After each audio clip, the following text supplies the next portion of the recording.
In just 18 months, we've turned this country around like nobody's ever seen before. Think of it.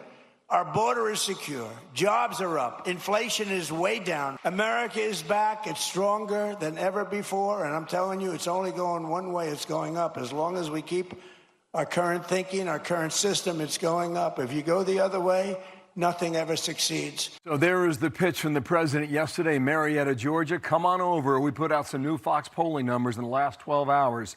They are quite telling. We'll get reaction in a moment here from the RNC. July 2026, your congressional vote preference. Democrats lead Republicans by 7 points at 53-46. A lot more inside this polling, too. On the issues, look behind me. I'm going to take this and draw a line, okay, right here on the issues. Democrats on the left, Republicans on the right. When it comes to crime, Republicans lead. When it comes to national security, Republicans lead. Then you get to immigration, Democrats slightly by 1 point. Maybe that's ICE, not really sure. Government spending, a clear lead at 3 points. Then you get into foreign policy and the economy. And these numbers down here, I think, are significant, too, if you're thinking about headwinds for the Republicans coming in November. The Democrats lead on the economy by 9 points. They lead on inflation. They're clear winners on health care at 60% and income inequality. So depending on how voters in November feel about those issues, we could see something significant or not. Okay, well, hang on, about 100 days to go.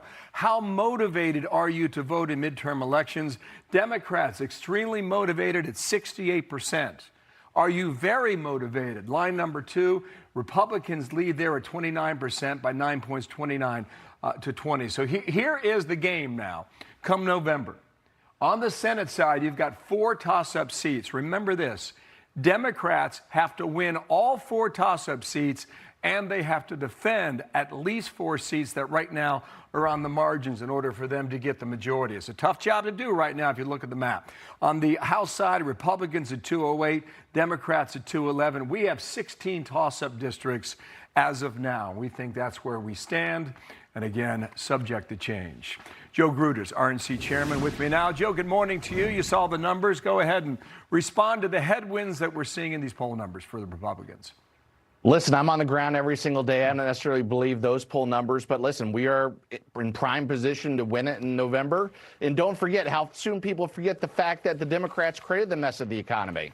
I mean, under Biden, we had some of the highest inflation ever. Gas prices were high. And this president's gone to bat for the average American every single day, starting with the working family tax cuts, no tax on tips, overtime, Social Security, the fact that he's been going to bat for the American worker, bringing record-setting investments, the fact that he closed the border down, stop the fentanyl from being that toxic poison from killing our kids across this country. This president cares about the people. He's working every single day. And I think that at the end, and that's why we're doing things like the midterm convention, we have to bring this messaging and let people know the contrast, the fact that the Democrats are, it's common sense versus crazy, common sense versus communism. The fact that they're electing nominees who are basically openly saying they want socialism should scare everybody. Okay, you got a story to tell. Dallas is 9-9 and 9-10 coming out of Labor Day weekend. Here we go, Politico. Let's talk about money. Politico writes Democrats have a massive outside cash problem. The 3 main GOP party committees and their 2 caucus-aligned super PACs have nearly twice as much cash on hand as their Democratic equivalents. Give me a quick answer on that. Then I'm going to get to know the topic. Well, listen, the Supreme Court just ruled on coordinated campaign limits, which makes that number even bigger because, yes, we have $128 million, the most cash we've ever had in the Republican Party. We have the president, we have the vice president out there working hard every day. We're raising lots of money because we know what's at stake. We have no option other than to win in November. We have to win, so we're building up basically our silos, and we're going to obliterate these guys in November. Okay, all right. Now, DSA is on the docket. And I know you like to talk about it. Some say borderline communists or even communists, okay? Here's Chuck Schumer asked about it just this week. Watch from yesterday. Do you think Democratic Socialist candidates are hurting the Democratic Party? Let me tell you this. We're doing very well. We've recruited great candidates across the country. They're doing extremely well in every way. And we are going to take back the Senate.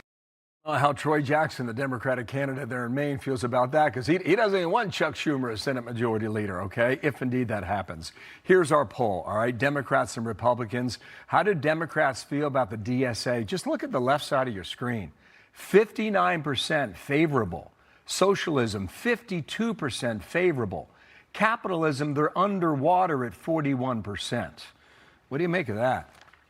Listen, it should be scary for everybody that's watching this program. I mean, the fact that they want to go down that path, they want to fundamentally change the country. It's almost like a coup from within the country. This is a very scary situation, and that's why we have to present the facts. Again, that's why we're doing things like the midterm convention. We have to show the contrast between common sense and communism. People, and listen, these mini Mondamis being nominated across the country, it's not just in big cities. They're being nominated on the left in middle America, on the West Coast, and it, like I said, it should be scary for everybody that's watching. But listen, we have great candidates that we've recruited. We have the resources we need. We have the president who's the best messenger that's ever existed in Republican politics or politics overall. And we're going to barnstorm the country. He's going to deliver those low propensity voters, and we're going to make sure that we capture not only the Senate, but the House, and we're going to deliver for the president. Well, his track record of endorsements is pretty good, and I think the calendar's at 102 at the moment, Joe. Thanks for coming on. We'll talk soon. Thanks, Bill. Joe Gruters, you bet, from the RNC.